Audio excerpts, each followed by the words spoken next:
And tonight on Cooking with Chef Pierre, we start interviewing for a new Chef Pierre. Well, what do you expect? The guy was 350 pounds.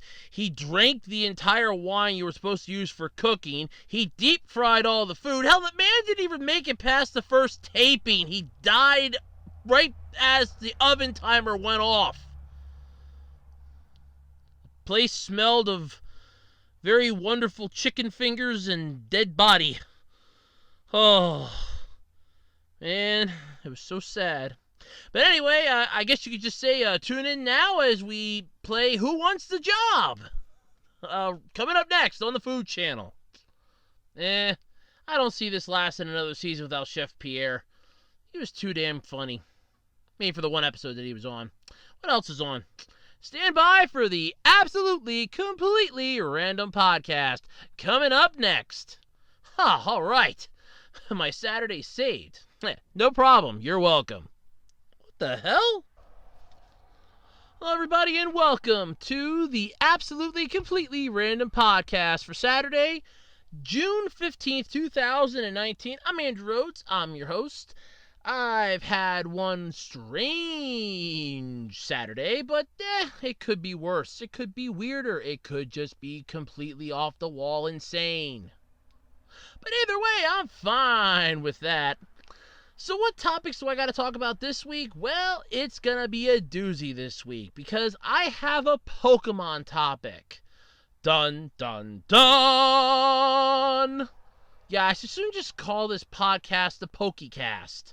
Although I think somebody probably already has done that, and in all honesty, why haven't they covered half the topics that I have? And if they have, why aren't they on YouTube so I can listen to them? On top of that, I'm also going to be discussing the 12th season of Doctor Who will be more like the Davies and Motoff eras because the directors and everyone involved in Doctor Who are begging the fans to come the hell back. No, seriously, they're practically begging them. It's not funny. ThinkGeek,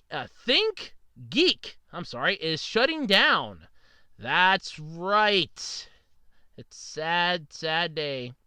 Fire Force's creator alludes to his work being ripped off, maybe by Trigger? Ooh. The Final Fantasy VII Remake watches are going to cost you a hefty price tag. Basically a crap ton of cash. Woo, doggy. And the Atari VCS has officially gone on for pre-order. That's right, for a whopping $250 plus. Yeah, because there's some additional versions you can get for higher money. Well, you figure Atari needs to make something. All this, maybe more, maybe not. Who knows what happens on this podcast?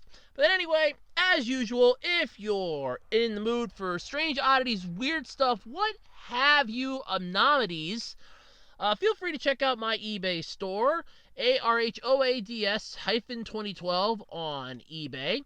Got a wide variety of stuff from miscellaneous trading cards to just strange things in general. Stuff I find at yard sales and flea markets. Hell, some stuff I got for free on Craigslist. No, seriously, it's like free stuff by the curb. Come pick it up. I picked it up and I cleaned it up and I turned and burned it. At least I try to. But anyway, if you're in the mood and the market for some of that stuff, feel free, come by and check out my eBay page. Once again, that's ARHOADS-2012 on eBay. Don't forget, for the June Q&A video, all questions must be submitted by next Saturday night. And, well, actually, that will be this coming Saturday by the time I put this video up, because the video goes up on a Sunday. Stupid Andrew, come on. Don't forget, though, you can also follow me on Twitter and Facebook on my, well, official channels. The official Web Designer 18 Facebook page, and over on Twitter, Otaku Roads on Twitter, because I love social media. I especially love Twitter. Though it gets boring from time to time, it's still a fun place to go. Because, well, it's just a fun place to go. What more do I have to say about that? Alright, so let's do the standard how did my week go portion of the podcast. Bring everybody up to speed. Just like share in our adventures for how the past 7 days went. because I like to hear how your weeks have gone. So don't forget to leave those in the comments section. You don't have to be too specific with it. Just, I'm just curious. I'm a curious individual. But as for me, I got hooked on a new anime series, and I don't know why I didn't get hooked on this before. I talked about it before on the podcast, but I never got around to actually sitting down and watching it, and I finally sat down and watched it. My God! It's like 73 episodes, and I am now on episode 60. So, yeah, I only got like 13 episodes to go anymore, and I've been watching it practically all week. It's called World Trigger, and I just freaking love this series. I am planning to do something cool for that when the anime GBU comes back for next season, which, by the way, it ended this week on I want to say, interesting cliffhanger for those of you that haven't seen it. Hint, hint. Without giving too much away, I'm not going to spoil what's going to happen next. It's going to be fun and interesting. If you haven't checked it out, I might, if I remember right, put a link in the description below to check it out. But if not, feel free to check it out on my playlist. It's the Anime GBU Season 1 playlist. It'll be the final episode. Now, I am planning like some tag-along episodes that are just going to pop up like a bonus thing. Think of it like a DVD extra or something. And it's just going to be like a simplistic list type deal or something, like things that I liked about an anime, or, protagonists that I like, antagonists that I don't like, something like that. And I'll just give like a little rundown on that. It might be for some that I haven't touched upon yet, some that I have touched upon. So that's an idea that I have. Otherwise, played some Puzzles and Dragons, played some Contest of Champions, did some Sword Art Onlining. The hell else did I do this week? Worked both days. I don't really think I did much of anything else this week. Holy crap! I think I actually had a boring week. Holy crap! I think I actually had a boring week. Wow. I haven't had a boring week in a while. Well, I did watch Zero the First keep going. Last night, he concluded the original Golden Sun run. He said, though, at the end of last night's that, because he is going to go into the Lost Age, which is the next game in this Golden Sun series, which I plan to do a review on that. I can't actually show you gameplay footage because I don't own the games anymore. I sold them, and I was in a bit of a financial stretch. I needed the money. They were worth something, and desperate times, or as Spock once said, the needs of the many outweigh the needs of the few and the one. And in this case, it was, the car insurance needs to be paid. I need to make money this month quickly. That was all I could think of. So, yeah, the needs of the many outweigh the needs of the few or the one. So I got rid of the games, but I am planning to do a review of them. So that's another thing. With the Anime GBU being done for the first season, I'm going to have an extra week now that's going to be mostly review videos or some rant videos. I still have those couple theory videos yet that I want to fix up and put up so I can wrap that up with a nice bow and finish that off.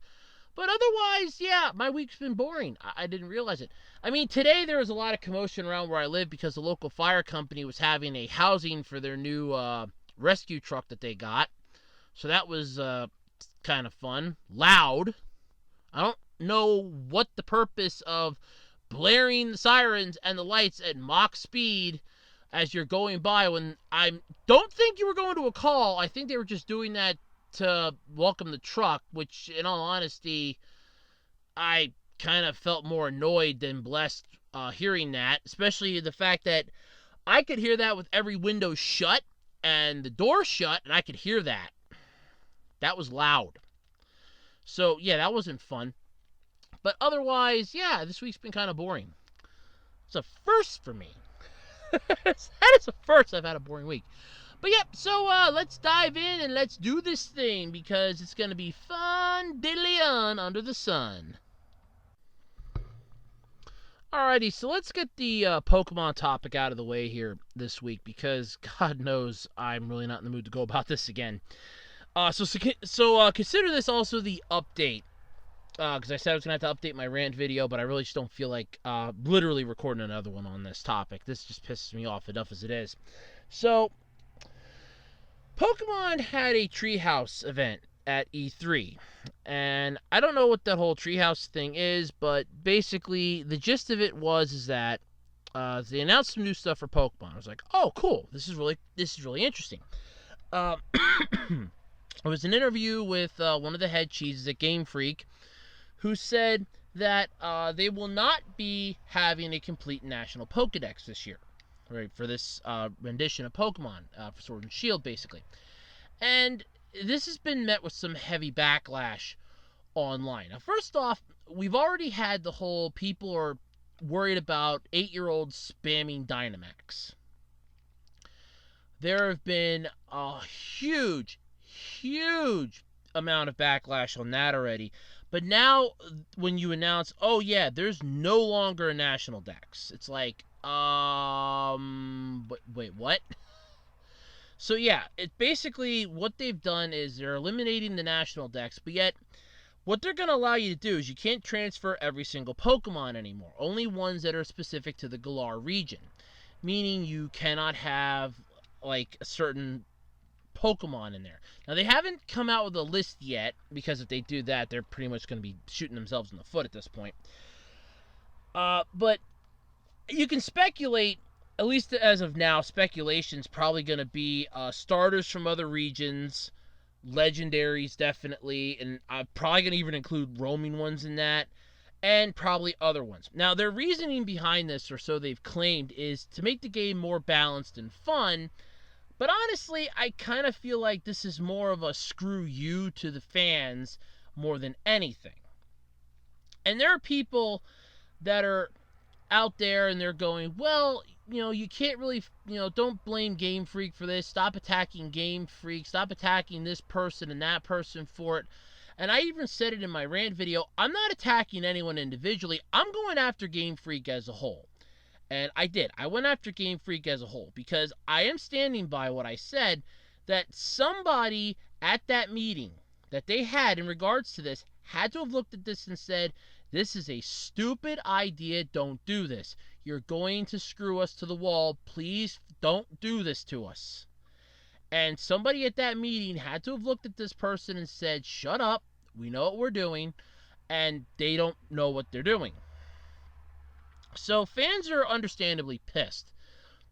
Especially for the fact that you're announcing Pokemon Home, this massive Pokemon storage system similar to Pokemon Bank, only with apparently a nice fresher coat of paint and probably a more heftier price tag, I'm going to be assuming, per month to store your Pokemon there. So what's got me so pissed off about this is the fact that, oh, well, this is great. You have people that are going to be spending money to store their Pokemon in this, storage system that won't be able to transfer them over into the new game because, oops, you can't do that now. And a lot of people are going, well, you don't understand how difficult it is to get animations for all these Pokemon and have it work. I'm probably going to oversimplify this solution here, but honestly, this is the easiest way I could see this working. Why can't they just take the data of the animations from the previous 2 games for the 3DS, which pretty much have the same graphics as the Switch, and if they're like a couple pixels less or something, just run it through another program that'll upgrade them to HD, then compress the file down and insert it into the game code. I mean, if you have people that are out there that are literally picking video games apart to pull up a picture of one character doing something that's in the game code, I don't see the deal here with this. I really don't. But they said this will be the norm, though, going forward. Now, what I wasn't sure of, what I didn't even realize, because I still thought, okay, so they're going to have other things in this. So, last week when I talked about the Dynamaxing thing, and I said, that'd be just interesting, watch them have a Mega, like a Blaziken or something, and Dynamax it. There are no longer Mega Evolutions. There are no longer Z moves. They are both being removed. And I think that's something a lot of people glanced over, because I only found out about that when I was talking in the live stream last night with the Golden Sun game. I'm like, anybody hear about the Pokemon thing? And they're like, oh yeah, about them not having no more national decks and no more Mega Evolutions and Z moves. And I'm like, wait, what? So yeah, they've ditched the Z moves and the Mega Evolutions. Now the Z moves, I'm fine with you ditching those, because anything that basically separates you from Sun and Moon, in my book, honestly, is a win-win. But separating yourselves from Mega Evolution was a bad idea. Yes, only certain Pokemon could do it, only certain Pokemon had the ability, but still, separating yourself from that wasn't the world's greatest idea, at least not to me. But they're getting rid of Mega Evolutions, no more Z moves, and you're basically now getting Dynamax, I'm apparently assuming what's replacing it. No more national decks. So we're basically back to Generation 1. Because a lot of people were complaining about this, and there's a lot of people on Twitter that are basically defending Game Freak and all that, and they're hating on the people that are ragging on them. Because I've seen a couple comments where they're like, you really can't take this seriously, blah, blah, blah, doing this and that. Haters are doing this and complaining. The one in particular that I liked is people just attacking other people for no valid reason. I'm thinking to myself, no, there's a valid reason. People kind of look forward to seeing what new stuff's going to be added and keeping the same formula. Because, first off, the formula's worked now for how many games? I mean, you've had this formula since Generation 3 at least, because once Fire Red and Leaf Green came out, you pretty much had access to the national decks. And once you were able to transfer over Pokemon into other games and trade them around and had access to the national decks in Fire Red and Leaf Green, you could trade over the Hoenn region Pokemon, and you were in business. Because I remember having Fire Red, because that was the game that I started off with. I got that for myself for Christmas the one year. That was a long story. But I had that, and I still had my copy of Sapphire. So what I did was, because I wanted all 3 of the Sapphire starters, I literally started a new game. This was after, granted, I traded over a good chunk of my Pokemon. I caught some run-of-the-mill, like Caterpies, Pidgeys, and shit like that, just to trade them over into Sapphire to get my higher-up Pokemon, like my, Rayquaza, my Kyogre, all those. I traded over the ones that I had. And then what I did was, because I traded those over, then I'm like, well, you know what? They're the simplistic Pokemon. I'm just going to, start a new game because I want all 3 of the starters for the Hoenn region. And I did that. I got all 3 of the starters. I got Trico then, I got Mudkip, and I already had Blaziken. So I had all 3 of the starters. I had some of the other ones. I just kept trading them over. And then, just to balance out the 2 games, because I wanted something that was a little further down the road after I'd restarted it, I think for like the second time.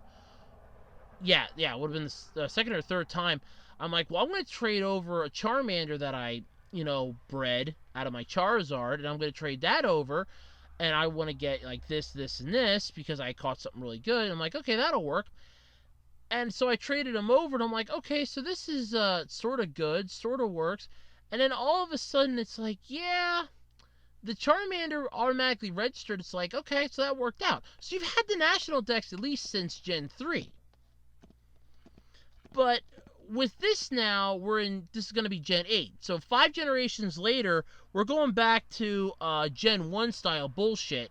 Well, actually, Gen 1 and Gen 2 style bullshit. Because in Gen 2, you had the ability to use the Time Machine. What the Time Machine was is basically a machine that allowed you to send Pokemon back into the past. Or in this case, back to Generation 1. But it could only be out of the original 150 Pokemon. So that was an interesting concept at the time, and then it got improved upon later on, which first off I'm happy about, because God knows that would have been annoying as hell. But the fact that you now are losing the ability to get every single Pokemon you've had, which first off defeats the purpose of their slogan, gotta catch 'em all, because you can't do that anymore. It's got to catch them all so long as they're all within your allowed region. You can't input stuff that's not allowed in our region, which I still find wrong. So you have that, but there's also the fact that there are people that like having the massive variety to choose from. Like, I want to battle with a set group of bug types, or I want to battle with a set group of this type. And they pick out their heavy hitters, or they're used to having certain Pokemon types on their team.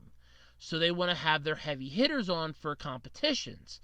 Well, if their heavy hitters aren't allowed in this region, it isn't worth it then. It's screw that territory. And some of these Pokemon, especially ones from the Black and White era, can only evolve by trading another Pokemon from the Black and White era. There's like a cross-trade evolution between a couple of them, where it's like you need to trade this certain Pokemon with this Pokemon, and then they'll both evolve. Because that's how you get a Selgor and Excavalier. So if you're not going to have the one in the game, then the other one's going to automatically be ousted, because there's no point unless you're changing up how it evolves, which is idiotic. Or it's just going to run wild in the area, which again is idiotic. You have some Pokemon that can only evolve by turning the 3DS upside down. So again, that'll probably be one that might be banned now, because, oh, well, you can't catch it or you can't evolve it because it had to evolve a certain way. Granted, okay, evolving it a certain way is a bad idea, but if you have the evolution, what the hell does it matter then? You can just breed for the pre-evolved form and call it a day. Or are you going to be getting rid of breeding in this? Which, you know, the way things are going, I wouldn't be surprised if we suddenly hear that. No more breeding. This whole Dynamax thing worries the crap out of me. It's just, Pokemon's just officially nailing its coffin shut, and Game Freak's doing the nailing.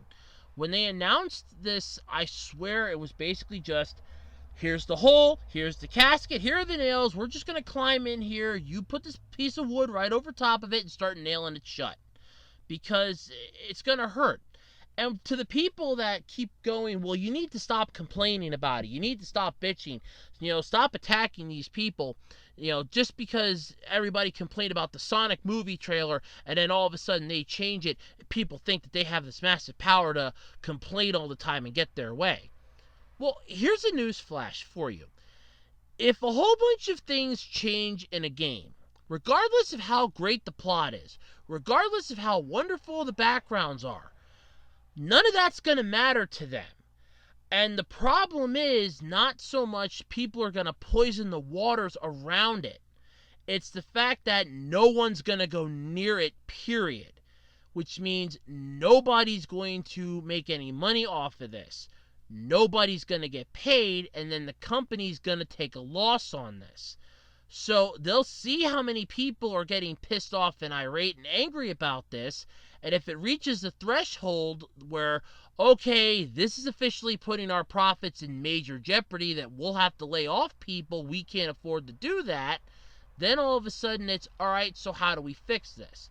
And people were going, well, this way they don't have to, you know, they can pump out a new game every year. Who wants a new Pokemon game every single year? That's what happened with all those sports games. That's why you always see those at like yard sales and discount game stores, and they're just taking up so much space, because here's your freaking, you know, here's your sports game. And every year there's a new one. There's like NBA 2K19, or Madden 07, Madden 08, Madden 12, Madden 19. You have golf, hockey, basketball, football, baseball. It just keeps going and going. And every year, and it's the same thing every year. They don't add anything new to it. They don't change anything. It's the same basic concept. So if you want to have a Pokemon game coming out every year, and this is your formula to do it, only in this case, with each new game that comes out, in comes a new set of Pokemon that are forbidden in the region, you're just going to keep shooting yourself deeper and deeper in the foot.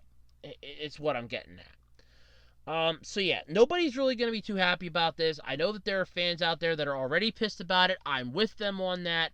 all the way. Solidarity in numbers. Even though Pikachu has been confirmed to be transferable because we've seen Raichu in a trailer for it, so I'm assuming all 3 of Pikachu's evolutions would be allowed in there. I'm still not gung-ho on this now. I don't care how great the legendaries look. I don't care how great the background in that look. I don't care if you have a plot in this that can make every Pokemon movie look like a kindergartner's finger painting. It's not going to matter. Because the fact is, you've just told people that you're alienating certain Pokemon from being allowed in the game, and it doesn't matter. But, yeah. So, that's the update, basically, and the update being no Z moves and no Mega Evolutions, and just a recap for those that didn't listen to my rant video. So, yeah. It's actually shorter than my rant video and not as loud either. Alright, so let's talk about ThinkGeek for a moment. ThinkGeek.com is shutting down, and it's a damn shame. But the physical stores are going to remain open. So, what is the point of this? Well, apparently, they're merging with GameStop. The official website's going to be closing down, but it's going to merge its operations over to its parent company, GameStop's website instead. Yeah, we all know that GameStop's pretty much shooting themselves in the foot right now. We're going to revamp the loyalty for Power Up Pro members. We're shooting ourselves in the foot in regards to our sales tactics and everything else. It's not a good sign when they're going to be absorbing a brand that people, I'm assuming, still love. But, yeah, and apparently, I don't know if they were just a subsidiary to begin with, since it's a parent company. I think it's a parent company. Yeah, it's parent. So, yeah, all right, if they're the parent company, then they're just a subsidiary, because, like I always make the joke that every reporter on 6ABC makes the comment. They go, 6ABC, Disney's the parent company of 6ABC, so they earn their dollar. So you're migrating something that assumingly did well, but you're sending it over to GameStop, which is going downhill fast. So that's not a good sign. But apparently, by way of explanation, a GameStop spokesperson would only provide the following business speak. The company is engaging in a strategic business transformation initiative to build the GameStop of the future.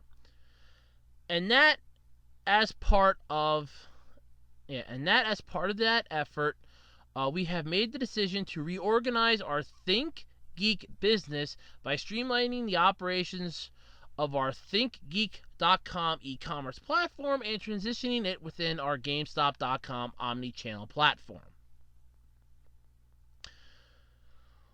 Which honestly makes no damn sense.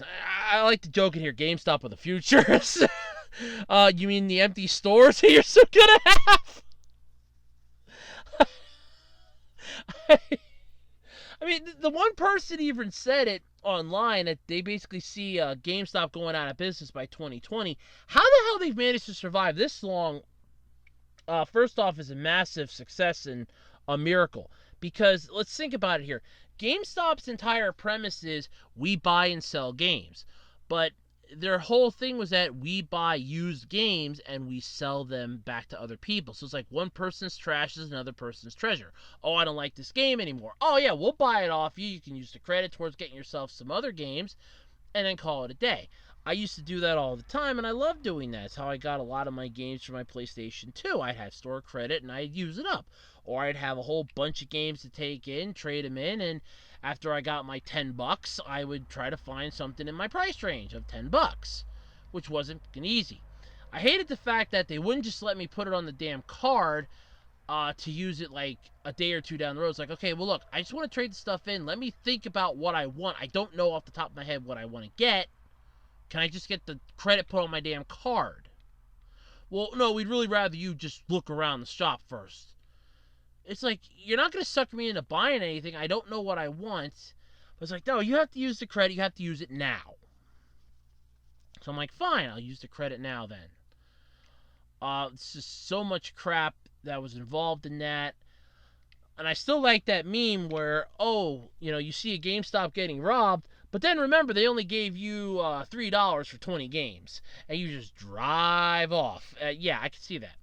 But according to the ThinkGeek Twitter, we here at ThinkGeek.com, or we here at ThinkGeek, basically, have had more fun than a barrel full of monkeys, being the destination retailer for geeks. Today we're announcing that we're moving back in with our roommates, parents, over at GameStop. Click the link for info about our big move. Yeah, you're moving back in with your parents over at GameStop. I'm wondering if... I'm kind of wondering at this point, does GameStop realize that they're hemorrhaging money, or that they're just hemorrhaging themselves into bankruptcy, that they're trying to grab back their subsidiaries, integrate them back into themselves to keep themselves afloat a little longer till they can try to dig themselves out of the shithole that they put themselves in. In which case, you're not going to succeed at it. They keep digging straight down. If this is like Minecraft, you don't dig straight down. You're going to hit the lava, and then you're going to die. So there is that. So yeah. But on the one hand, it makes sense operating multiple similar brands and their supporting organizations is complicated when GameStop acquired ThinkGeek back in 2015.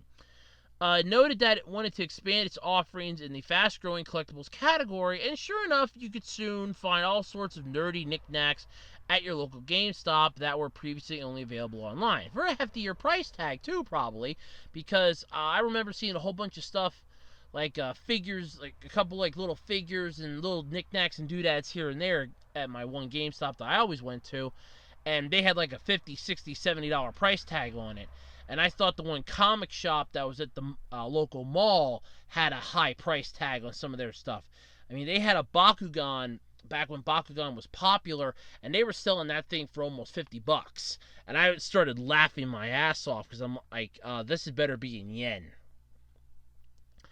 But for all the cold logic that justifies GameStop's decision, which it honestly doesn't, I can't help but think that it's a real loss. ThinkGeek has always been a delightful place to shop for the spectrum of geek-minded people, from the hardcore fans to the befuddled families of those who like things like Star Trek and Dungeons & Dragons. The site always maintained a whimsical, meta nature for the larger geek world and internet fandom. Want an oven mitt that looks like a wampa paw? Check out a bowl shaped like a shark. I still giggle every time I fill it with goldfish crackers. TARDIS bathrobe? Yep. Yeah, so it's like they had a whole bunch of stuff on here. But GameStop basically, I'm assuming that GameStop just went around and it wasn't, I don't think it's so much ThinkGeek's idea, more like it was GameStop's. We want to have all the subsidiaries to come back in. We're hemorrhaging money out our ass. But we don't have the rights. We don't want to sell you off and try to recoup it that way. We want to take our more profitable things and our more stuff that's making money and drag you back into us so that we can keep our main business afloat. We're not going to have you be a subsidiary anymore. You're just with us now, period. Like I said, it's sort of a... I don't know. I think it's more of a cheap cop-out move. And like I said, I don't think it's so much ThinkGeek's idea, more of it's GameStop's idea since they own them. It's like, look, you're the subsidiary of us, but we want you back in the main fold because we can't afford it. We got to keep money in here. We got to keep profits up. And that's what I kind of think they went with this. But otherwise, yeah, I can kind of see a massive issue with this. They're really going to be screwing the pooch on this one, honestly. I don't see this ending too well for them. But, yeah, I don't know what else to really say about it. It's not a good idea. I don't see this ending too greatly. And like I pretty much said, this is mostly, at least from what I've gathered here, and I want to stress this part here, the fact that they're basically just trying to do anything they can to keep their heads above water just long enough to make it so that they can, still have money to hold on to like the end of the couple years. So they know they're screwed. They know they're boned. They know they have no chance in hell of making this, work. But this seems like, to me, GameStop's ploy of we're going to keep this going as long as we can because we're hemorrhaging money. We need to dig ourselves out of this, we need to dig ourselves out of this horrid little mess. And sorry about that. I was quickly fixing something up. But yeah, so I don't see this ending well for them. But then again, I don't see GameStop's future lasting longer than a couple. I honestly don't see them lasting to the end of the year. I'm going to say that. If they do, it'll be a miracle. But at this rate, I don't see them surviving much longer.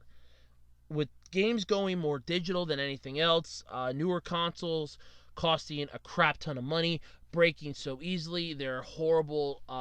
Because there's a channel on YouTube, Tronic Fix, that just recently put up a video where he got a second PlayStation 4 that GameStop apparently looked at, and after the first one was apparently a complete shit show, this one was a lot better. So they have horrible quality control.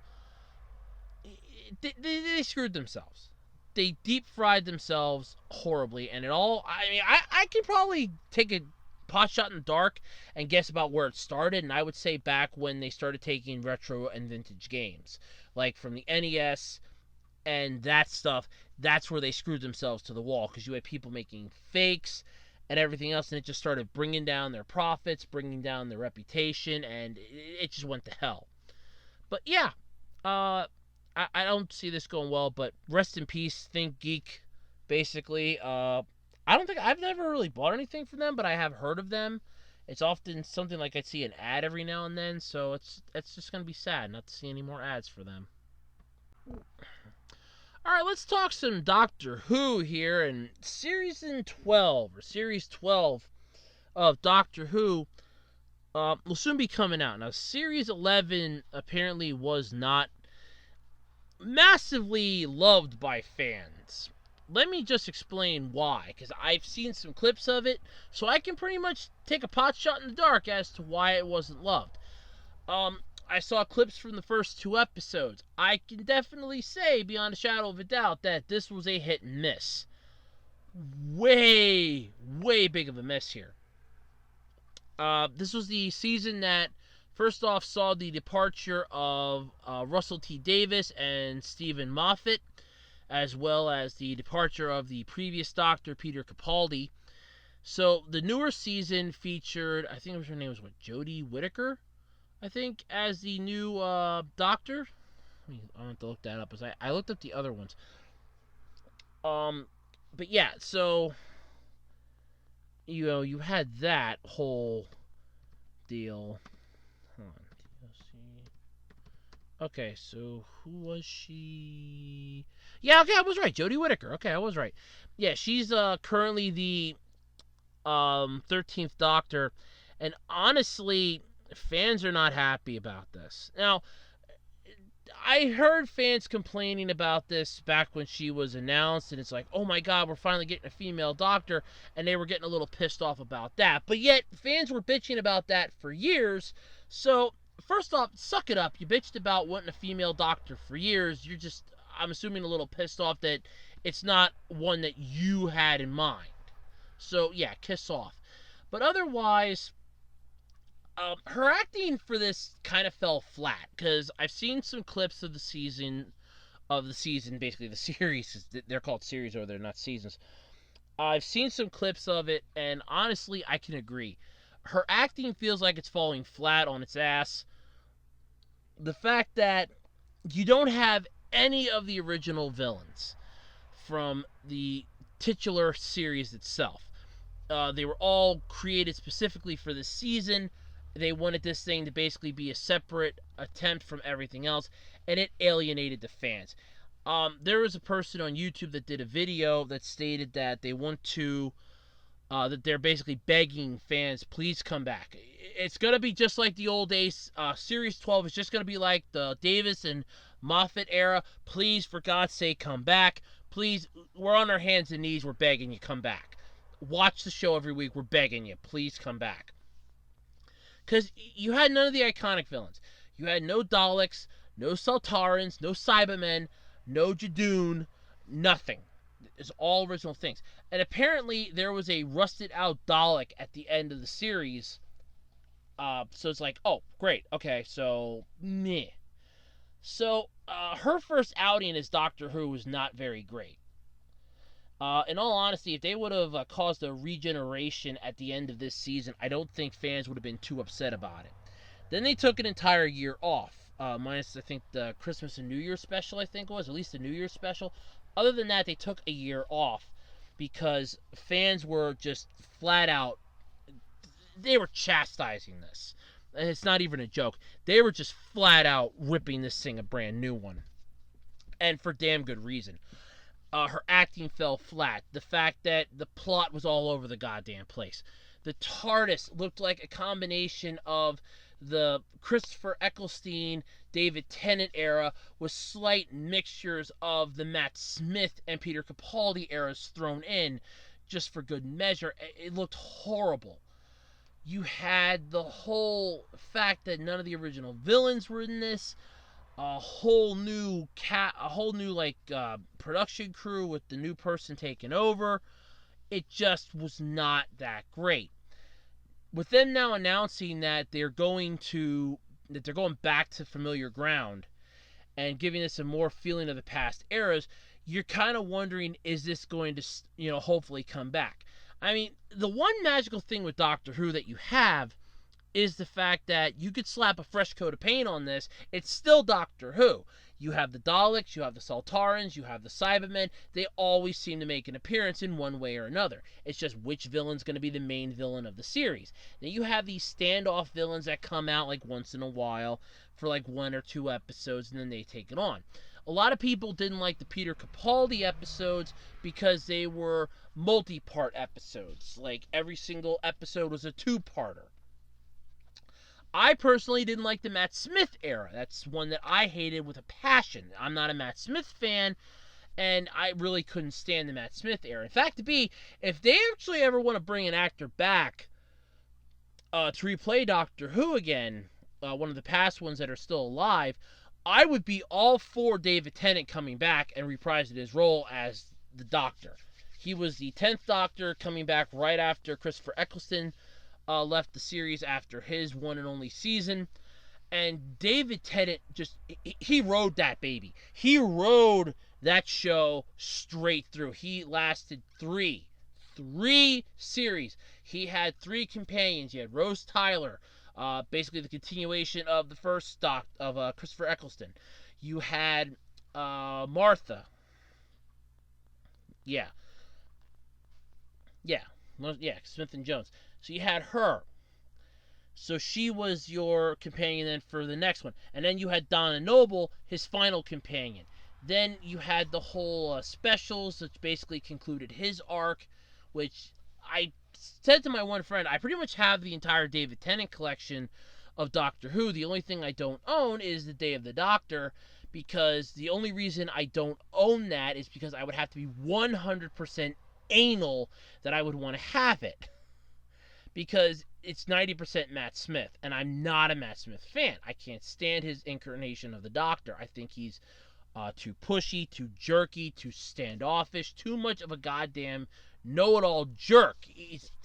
The Doctor does know everything, but the thing is that Matt Smith's version just kind of takes it to a whole new level. Like, I am the only intelligent being in this entire universe.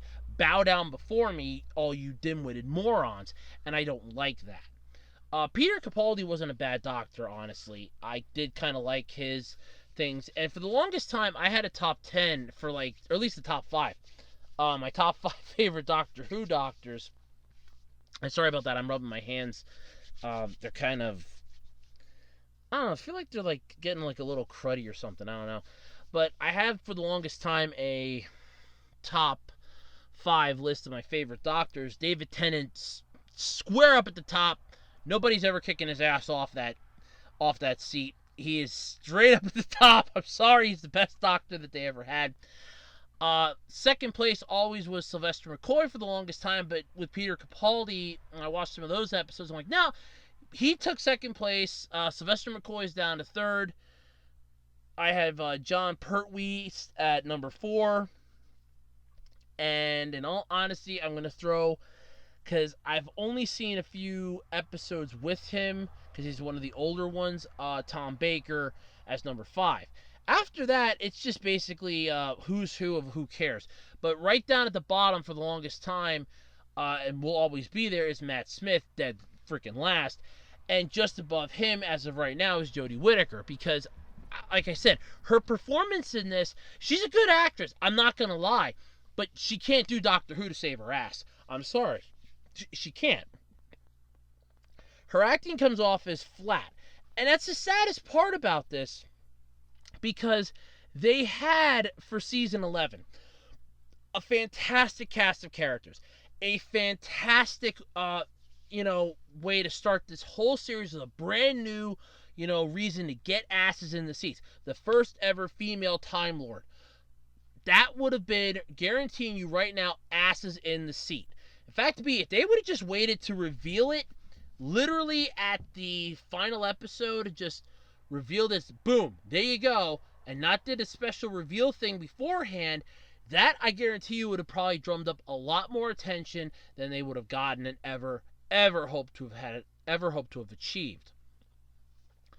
But as it went on, more and more things happened, and eventually it got to the point where, okay, we don't know what we're doing anymore.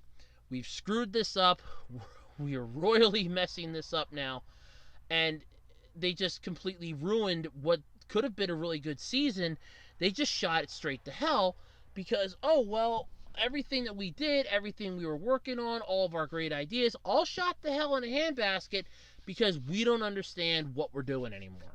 Oh, but we don't want this to be like the old Doctor Who. We've got a whole new person in charge of this, a new showrunner, whole new thing here. So we don't want the old stuff from the Moffat era or the Davies and Moffat era. We want a whole fresh paint, and it didn't work like that. This was a real shame to hear that the 11th season was bad, but then when I saw the clips of it, I'm like, yeah, I agree. This sucks. The stories are bad. Like I said, she's way too flat as an actress with this. I'm really sorry about it, but she is. And there are people that are like, she's widely praised for her performance. Yeah, she's a good actress, but in all honesty with this, she was nervous, and that nervousness, I swear, it transferred over, and you could just feel it. You could feel her nervousness. The more you read, the more you watched it, you're like, oh my God, you could feel it. I would take an entire season of I would take the first season of Eureka and Warehouse 13 again, with their metacore acting as it was, but they were still getting used to it, like the pilot episodes. They were still getting used to the concept of what the show was, and you could tell. With this, the whole 11th season felt like a pilot. It's like, look, we're trying to do this, and we're trying to do this new, and it's meh. So, I don't know. But they're going to take it back to have it feel more like the old days. But, yeah, I mean, it's just, it's sad.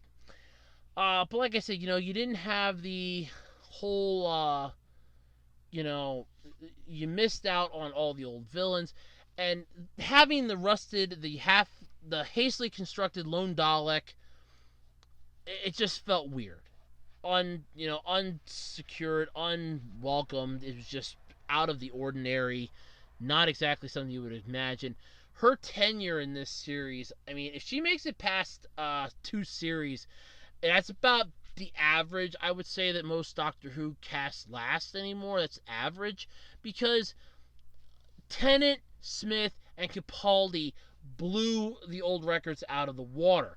David Tennant was 3 eras. I think Matt Smith was like, what? Hold on. We're going into 12 now. He did...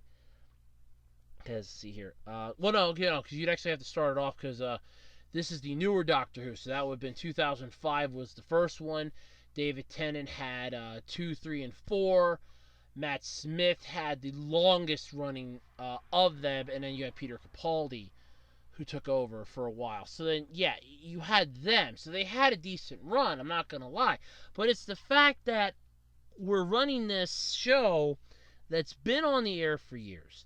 It's gone through one major reboot with Christopher Eccleston taking over the series in 2005, bringing it back to the fans' attention. And then all of a sudden you just take it, and with the new era, it's like, no, we're going to eliminate everything from the past, whole new fresh coat of paint, and the fresh coat of paint just did not help it. It's like looking at a building, and you're like, wow, they just painted the outside of this building with polka dots, and I don't like it. I mean, I can quote the doctors here. Every time they see a TARDIS, like, I don't like it. The inside, I don't like it.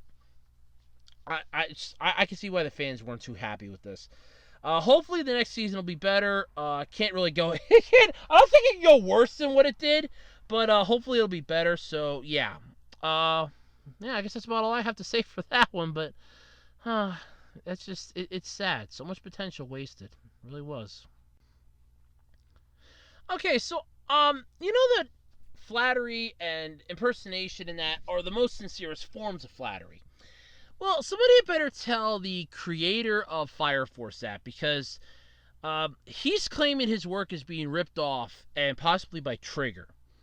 So, for starters, Fire Force is actually a series that I'm looking forward to coming out. And just from the premise of it, I'm honestly still looking forward to it. It kind of has a really neat vibe to it. I really am looking forward to this, especially for the fact that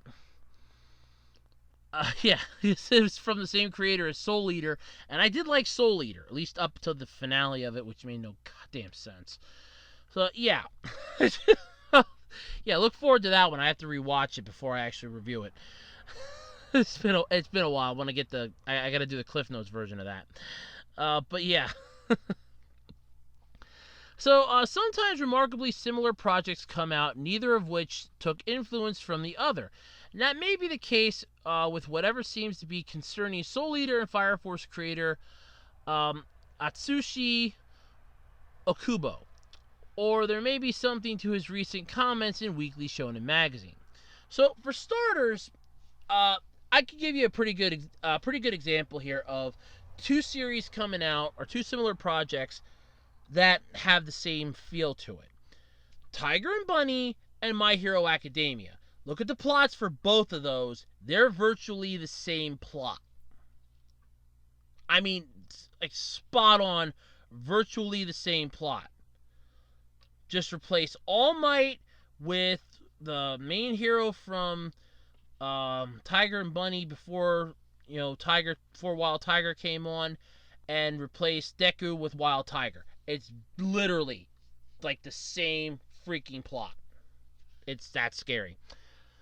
Without naming any specific creators or titles, though, Okubo said he didn't want to talk about upcoming projects to anyone, friends included, and alluded to his ideas being stolen. Naturally, that fueled the speculation of readers who made a connection between the red-hot themes of firefighting manga and anime Fire Force and Studio Trigger's new anime film Promare, which they do have some pictures of the Promare things here. And honestly, the character designs are pretty cool. A little confusing, a little staunchy, but pretty cool. Don't know what the hell it's supposed to be, though. I don't. It's not just the concept, though, that set off red flags. There's also the design for characters like Promare's Mad Burnish, which looks somewhat similar to one of Okubo's Fire Force designs. So, yeah, that's not good. Of course, this could be nothing, and Okubo could just be talking about something else entirely, or just talking out of his ass, who knows. But Promare apparently entered the planning stages a little before the launch of the Fire Force manga, which puts both in planning around the same time, theoretically. So whatever the case may be, Fire Force is coming out on July 5th, and Promare is coming to North American theaters sometime in September.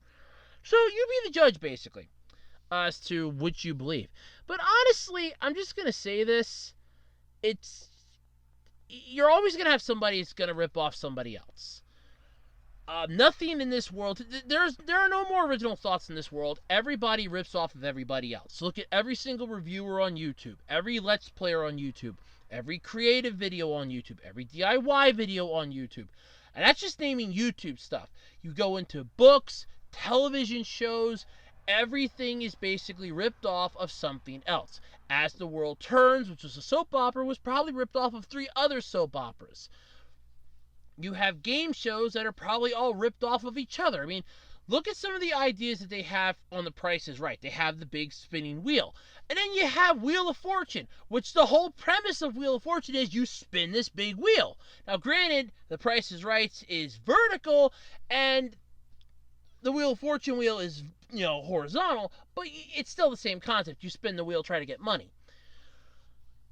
So, yeah, there's no original thoughts anymore to begin with. The fact that you're making us think about this, that you're feeling paranoid, granted, I could just take that as, look, my thing's coming out soon. It's going to become an anime series. I'm nervous as all hell. Yeah, I could see that. You're probably not getting much sleep. You're getting nervous and paranoid. That's fine. That happens. People, that does happen to people.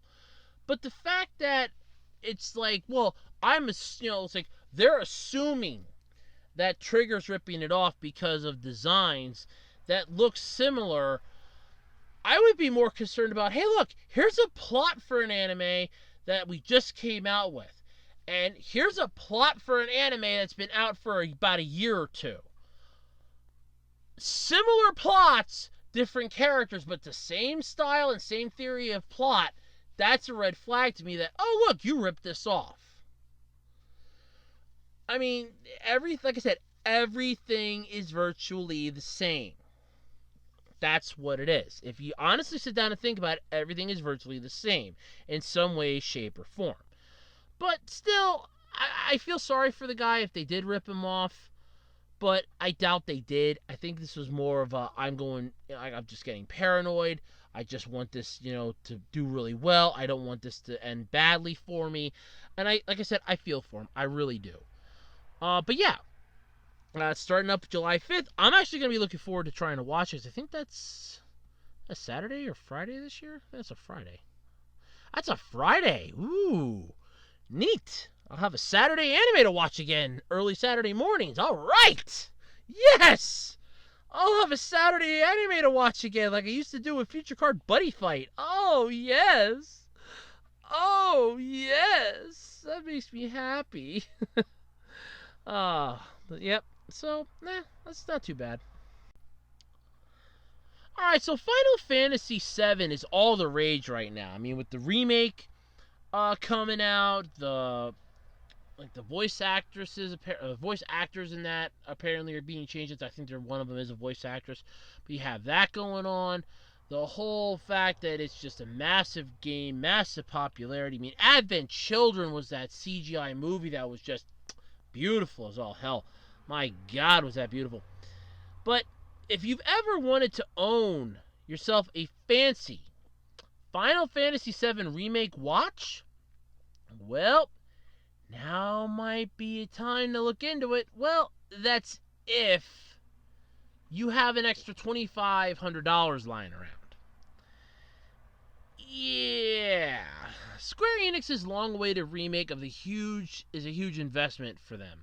Everyone involved is basically hoping that this is going to take off like a massive meteorite.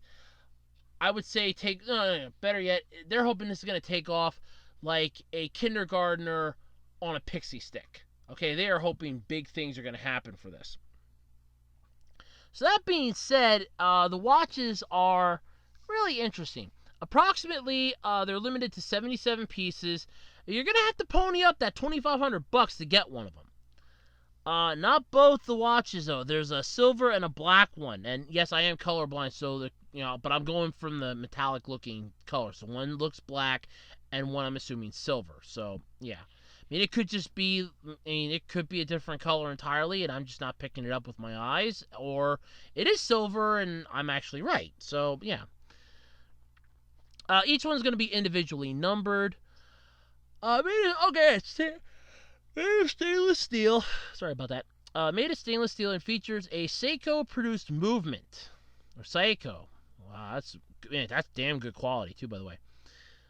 Yeah, so they're going to have, like, the little flourishes. Final Fantasy VII themed, of course.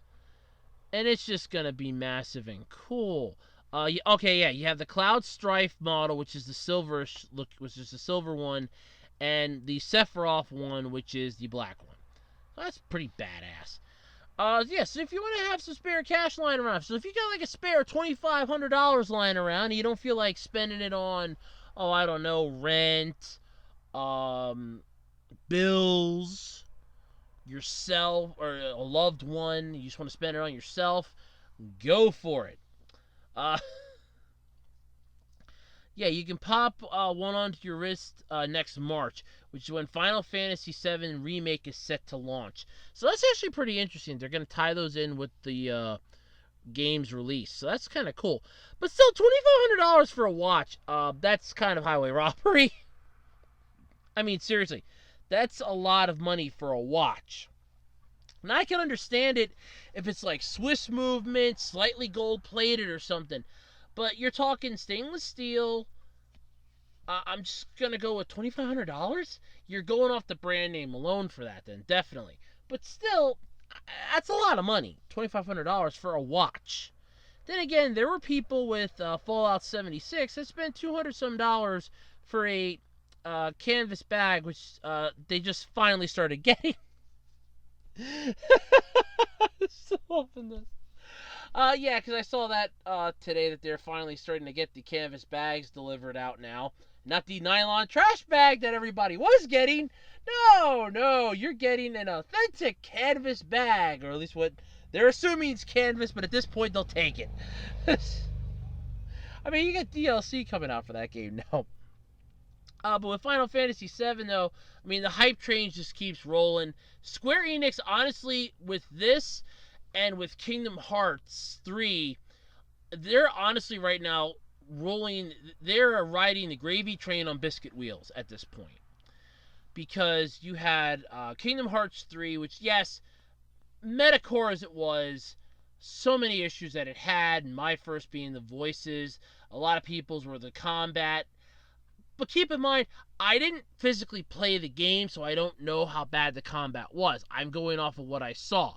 So, yeah, if there's like an issue with like how you look around with the controller and that, and the combat feeling stiff, I don't feel that by watching the video of it. I'm going by what I could see.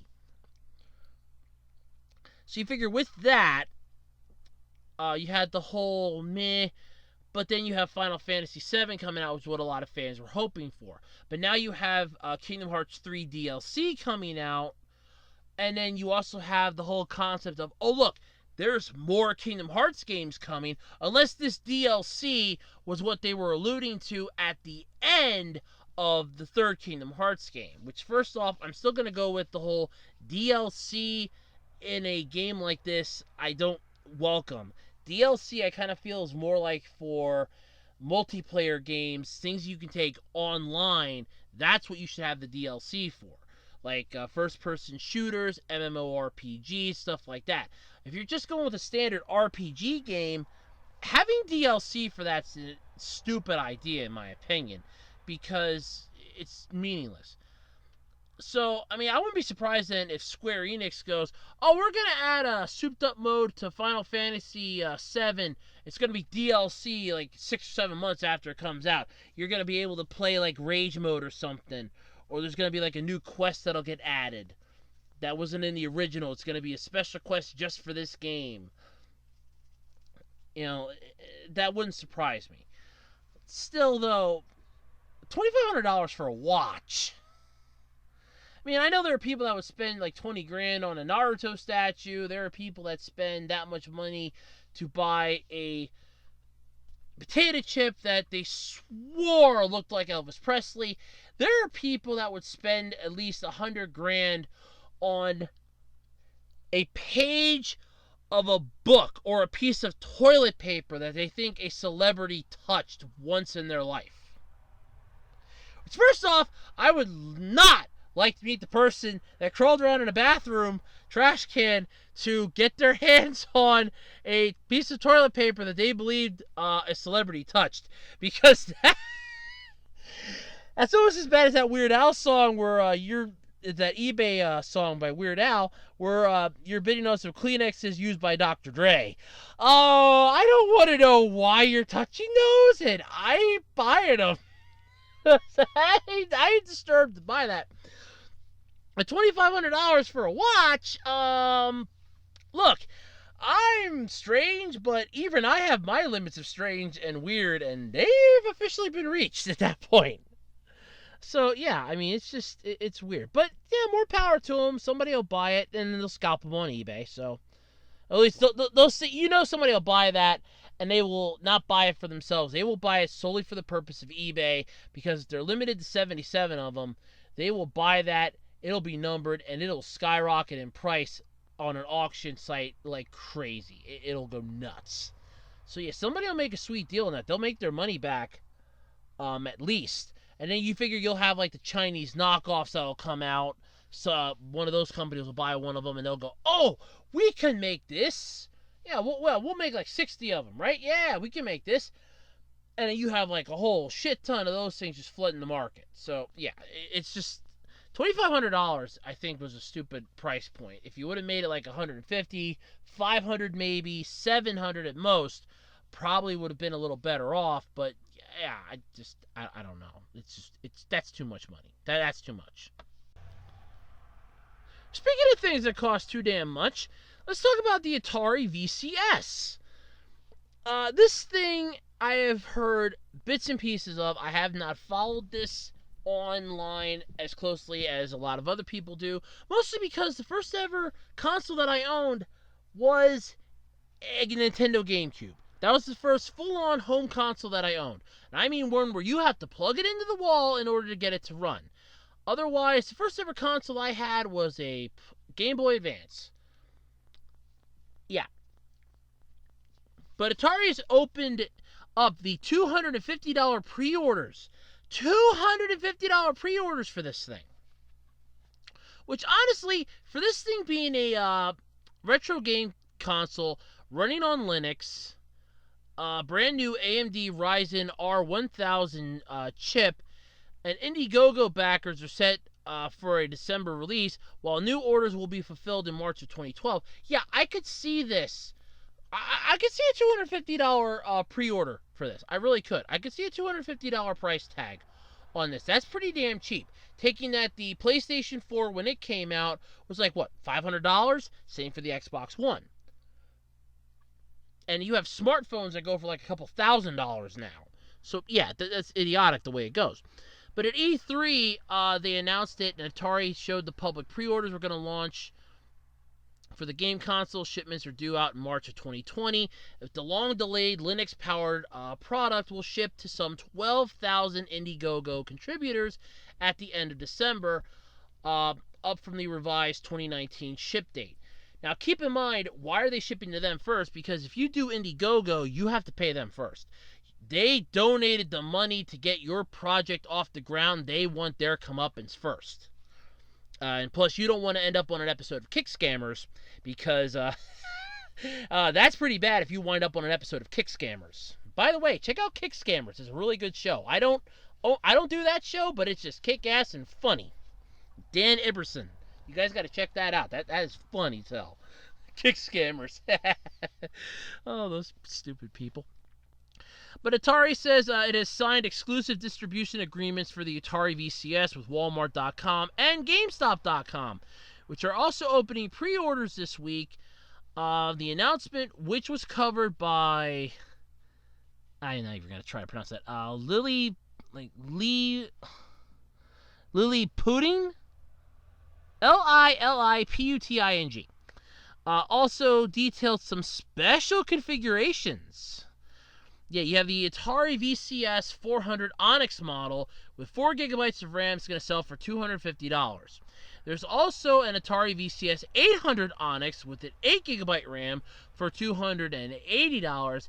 And for those of you that just got to have a retro console that has a price tag close to what the PS4 cost at launch, you have the Black Walnut version for $390, available only on Atari's website.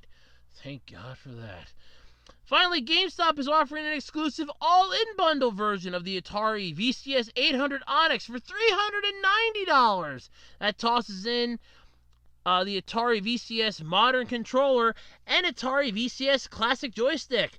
These are available separately for $60 and $50, respectively. However, it adds up to the same damn price. Actually, it adds up to more. It's damn. So the Atari VCS was announced back in 2017 in September as the Atari Box.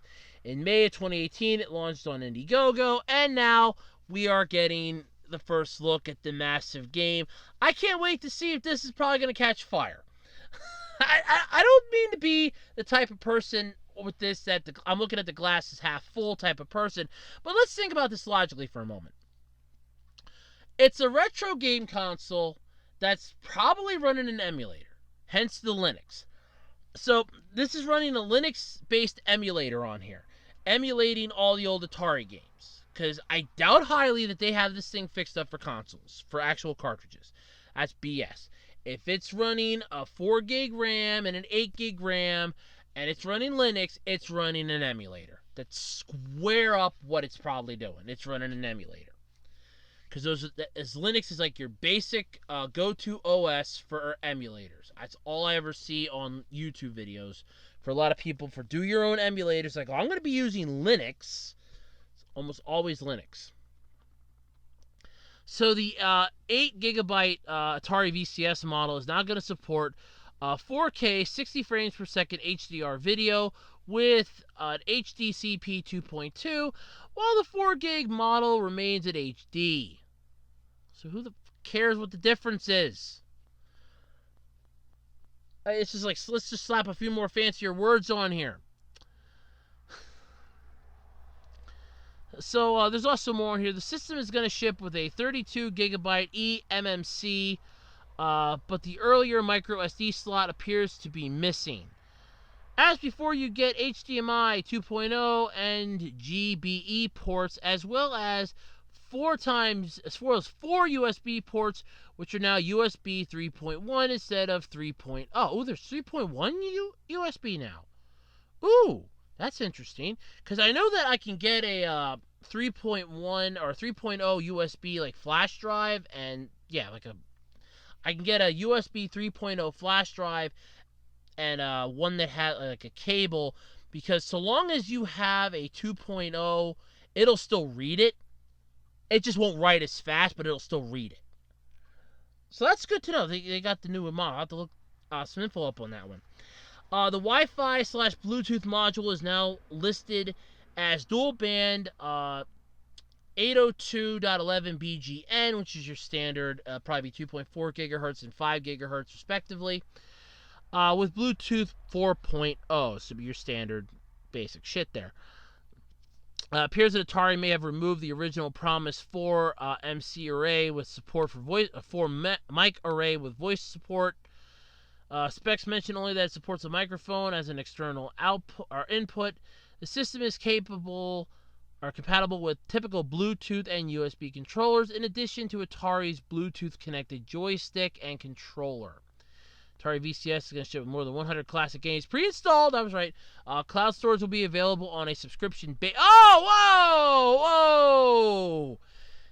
Cloud storage will be available on a subscription basis. The console is touted for its unique Atari Sandbox mode, which unlocks and opens an expandable multimedia PC, enabling complete freedom and versatility. It was previously described as an environment for developing or porting games and apps. Oh, God, no. Well, all right, let's see. Let's think about this logically for a minute. So we have the fact that you have a cloud-based storage system with a subscription fee. 100 classic games already built into this thing. A unique sandbox mode that unlocks an open and expandable multimedia PC, enabling complete freedom and versatility. So, and I don't mean to sound insensitive or anything, but what is there to stop me from going out, getting a tablet, and I mean like a busted tablet, like the screen's cracked to hell, destroyed to hell tablet, taking the motherboard from said tablet, popping the motherboard of said tablet into a case,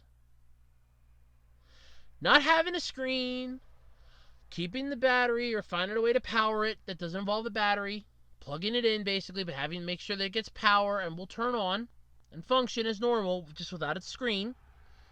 Have an external external HDMI cable, hook everything up, and then have like a souped up gigabyte or even that 1 terabyte micro SD card. Pop it into the slot and use that as your standard OS. Or even just fix up a second micro SD slot on the inside that you can expand it and just have it preloaded with Windows or something. Same concept, much cheaper. Because you could easily go for find busted tablets on eBay for under $20. Oh, it's got a cracked and destroyed screen. Yet, not a problem. I just want the case and the motherboard. I don't give a shit about the screen. I don't give two craps about the screen. I just want the case and the motherboard. Like the bottom case and the motherboard. It's all I want. And then you're in business. So yeah, I don't see people. I can see this getting ripped off real quick. At least hacked tremendously. This is gonna get hacked. Regardless if it's the fact that you have a sandbox mode on this, I can see this getting hacked real easily. Yeah. I don't, no, this is weird. Yeah. So, how many people back this thing? I mean, seriously? So, this is gonna have, it's gonna be running Linux, which again, I can do the same thing. Put Linux on a micro SD card, pop the micro SD card. Is this like what, 4 gigs of RAM, right? So, did it say what the size of the hard drive or anything is? It's 4 gig RAM, so it doesn't even tell you how much memory this sumbitch has. You have either 8 gig RAM or 4 gig RAM. It doesn't tell you what this thing has memory-wise. It just says it has Linux. Is it like specs? I want specs. I want specs here. They're claiming specs. Okay, wait, here. Okay, here we go.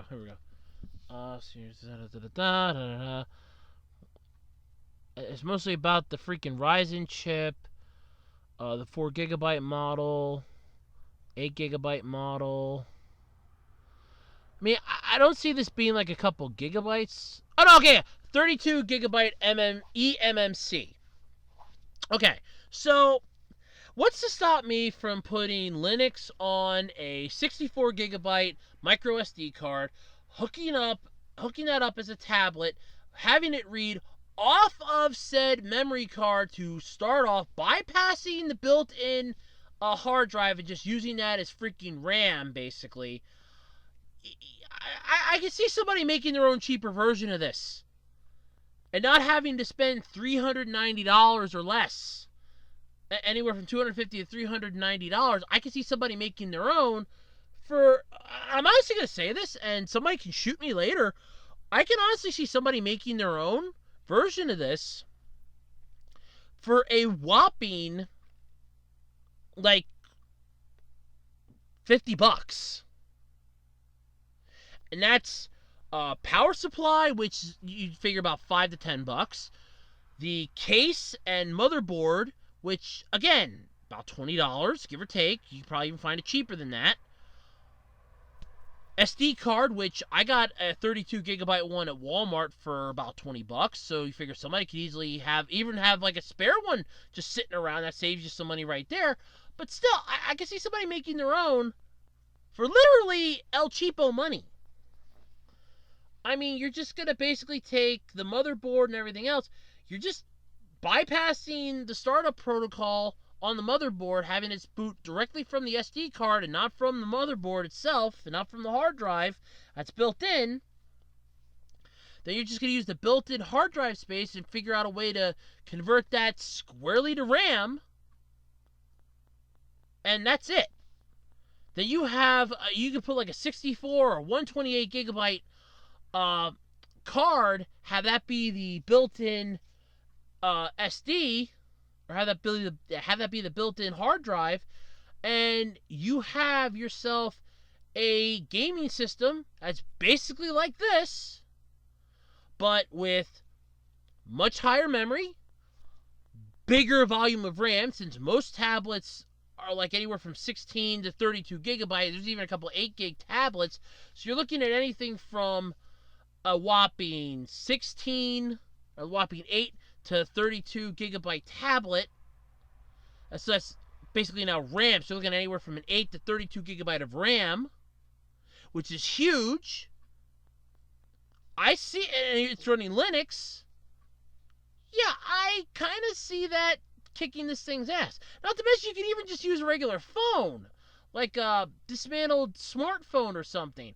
Same process.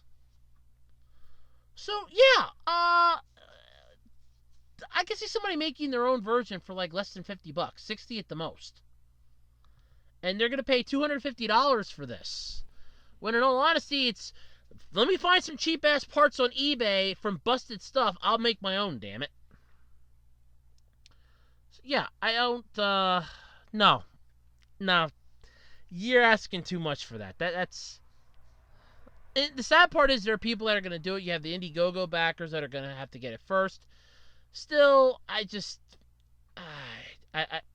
have nothing. I have nothing. I really don't. I have nothing. That's sad. I have nothing.